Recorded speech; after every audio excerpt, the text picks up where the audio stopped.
တင်းသိပါလားလူခန္ဓာကိုယ်လေးခြင်းရဲ့60ရာခိုင်နှုန်းမှာရည်တန်းနဲ့ဖွဲ့စည်းထားပါတယ်ရည်တန်းဟာဆိုရင်ခန္ဓာကိုယ်အတွက်ရည်ကြီးတဲ့လုပ်ငန်းဆောင်တာတွေအတွက်မရှိမဖြစ်အရေးပါပါတယ်ခန္ဓာကိုယ်ထဲမှာရည်တန်းအားနဲ့နေခေါင်းကိုက်တာဝေတာထိုင်းမိုင်းတာနဲ့စားစက်မှုအားနဲ့ခြင်းနဲ့ပါးစပ်6တွေ့တာတွေကိုဖြစ်ပေါ်စေနိုင်ပါတယ်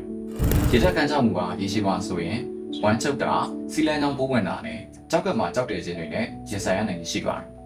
ဒါကြောင့်လုံလောက်တဲ့ရေပမာဏကိုပုံမှန်တောက်သုံးပေးခြင်းဟာဒီပြဿနာတွေကိုဖြေရှင်းဖို့အတွက်ကူညီပေးပါနိုင်မယ်။ရေကူးအားဖြင့်တစ်နေ့ကိုရေ2လီတာလောက်တောက်သုံးသင့်တယ်လို့ပြောပြီးမြဲတကယ်တမ်းမှာတော့လူတူးချင်းစီရဲ့လိုအပ်ချက်ကထူညီပါ။အဲ့ဒါတွေကတော့ကြားမကွဲပြားမှု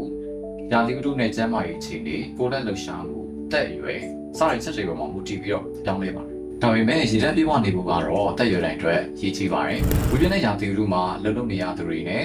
အားစားလုပ်တဲ့သူတွေကချွေးထွက်များတဲ့အတွက်ရေတက်ဆုံးရှုံးမှုပိုများပါတယ်။ဒါကြောင့်ပုံမှန်ထက်ပိုပြီးတော့ရေတောက်ပေးဖို့လိုအပ်ပါတယ်။ခန္ဓာကိုယ်မှာရေဓာတ်ပြည့်ဝနေစေဖို့အတွက်ဘယ်လိုနည်းလမ်းတွေရှိမလဲ။ရေကတော့လွယ်ကူရနိုင်ပြီးတော့ကီလိုရီလုံးဝမပါတဲ့အတွက်အကောင်းဆုံးပါပဲ။တဲ့အနေနဲ့ရေကိုတိတန့်တောက်နေစေမှုဆိုရင်တော့တမ်းမြောက်သည်လိမ္မော်သည်ဒါမှမဟုတ်လို့ရှိရင်ကွာသီးစိတ်လေးထည့်ပြီးတော့တောက်သုံးပေးနိုင်ပါတယ်။ထို့ပြင်ရေဓာတ်ကြွယ်ဝတဲ့အသီးနှံတွေဖြစ်တဲ့ဖျဲသီးနနက်သီးစတဲ့အသီးနှံတွေကိုလည်းစားသုံးပေးနိုင်ပါတယ်။ကောင်းသောကြံပေးချင်တာကတော့ရေဓာတ်ကိုပုံမှန်ဖြည့်တင်ပေးပြီးတော့ရေစာမှရေတောက်တာမျိုးမဖြစ်စေဖို့အနားမှာရေတကူအများနဲ့ဆောင်တာပေးဖို့ပါ